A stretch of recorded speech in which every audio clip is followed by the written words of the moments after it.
Kisah lamaran Salman Al-Farisi. Tos jadi ilahar upama istri atanapi pameget parantos dewasa katarik kulawan jenisna.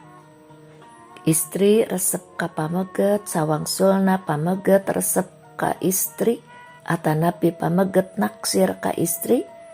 Eta hal normal, eta hal anu lumrah. Sapanjang dina pergaulanana henteu ngalanggar norma agama. Ponna kitu deui anu kaalaman Salman Al-Farisi harita. Manehna keur meuceuna kacida bogohna kahiji wanita solehah urang Ansor Madinah. Salman Al-Farisi teh saurang sobat caket Rasulullah anu asalna teh ti Ispahan Persia sarta arsitek perang Hondak. Dina hiji dinten manehna ngajak ka sobat dalitna nyaeta Abu Darda. Pituin asli urang Madinah pikeun nganjang ka bumi wanoja pujaan hatena. Niatna hoyong nyampurnakeun syariat agama nyaeta ngahitbah tanapi ngalamar. Ngarumasakeun jalma ngumbara bisi aya salah dina tata titi duduga priyogana.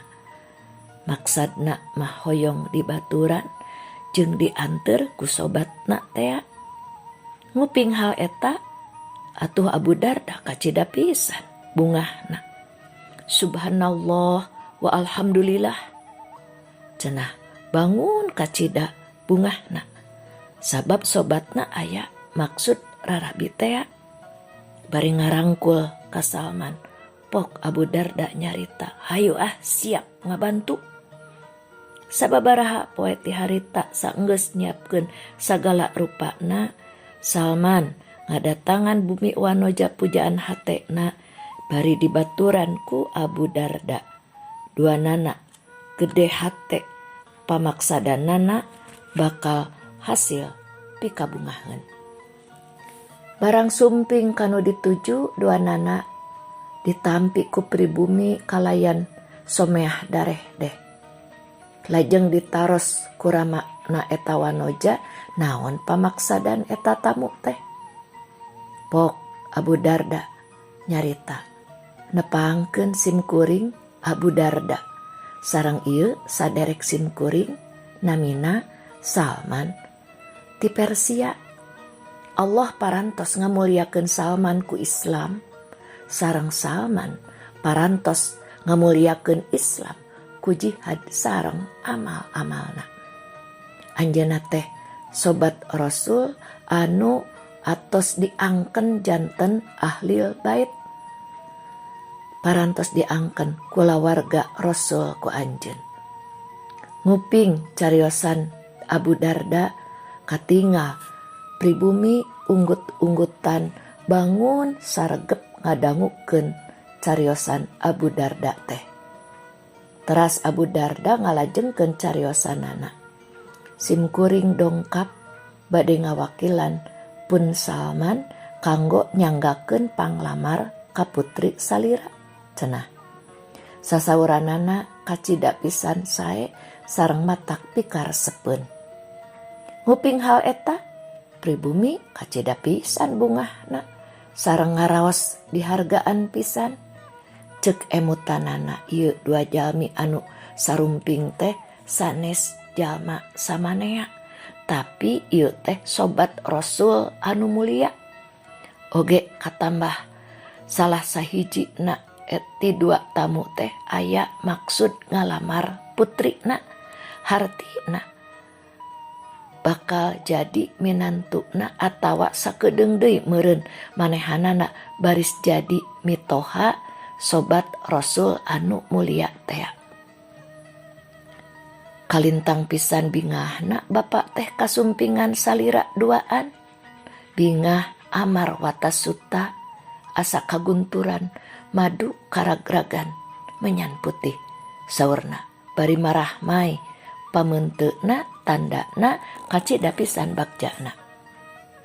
Kanggo waleran panglamar pun Salman tea ari kanggo pribadi bapak mah nampi sareng doa pisan, tapi tetiasa mutuskeun ku bapak nyalira kedah ditaros heula rupina pun anak teh margi anjeuna anu hak nampina. Saur si bapak teh, oh muhun leres pak, saur Abu Darda sareng Salman meh bareng ngajawabna. Hate dua nana ratug tutunggulan. Mudah-mudahan weh si Neng nampi panglamar Salman teh. Teras pribumi maparin isyarat ka istrina maksad teh sareng ka putrina anu harita ngupingkeun cariosan tamuna di tukangeun hordeng. Teras si putri nyarios kanu janten ibuna ngeunaan pamadeganana. Si ibu lajeng nepangan tamuna bade ngadugikeun waleran ngawakilan putrina. Punten ibu teh bade terus terang wae, mugi ulah janten rengat manah cenah sorakna ngageter. Abu Darda sareng Salman beuki teu tenang we hatena deg-degan.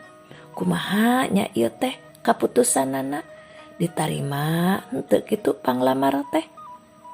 Teras si ibu nyarita deui, hapunten sakali deui rehna pun anak teh mana horeng teu nampi kana panglamar Salman. Namung kumargi salira duaan sumping teh kadieu kalayan niat milari ridho Allah nya simkuring bade ngadugikeun waleran pun anak. Yen anjeuna baris ngawaler muhun sareng nampi upama Abu Darda gaduh maksad anu sami sapertos Salman. Mana horeng si putri justru milih Abu Darda anu harita teh ngan ukur nganter wungkul. Lamun seug pameget biasa umumna tos pasti tos kabayang hate Salman kacida ancur leburna, nyeri hate luar biasa teu ngeunah asa diwiwirang direbut bebene ku sobat sorangan. Tapi Salman mah teu kitu, justru manehna menta dihampura ka Abu Darda sobatna sabab geus wani-wani mikahoyong wanoja anu parantos ditakdirkeun ku Allah janten jodoh Abu Darda. Allahu Akbar, sorak Salman kacida bungahna bari ngarangkul sobatna sarta terus nawiskeun bantuan pikeun kaperluan pernikahan Abu Darda. Sagala barang-barang anu tos disiapkeun pikeun persiapan pernikahan manehna jeung wanoja pujaan hatena sadayana dihadiahkeun ka Abu Darda. Abdi bade ngiringanteur sareng bakal jadi saksi pernikahan anjeun, saurna. Baraya cak sakitu heula, mugi kisah Salman ieu jadi contoh kanggo urang sadayana. Urang ulah ngarasa kuciwa ku perkara anu can dipimilik sok sanajan kacida mika hayangna.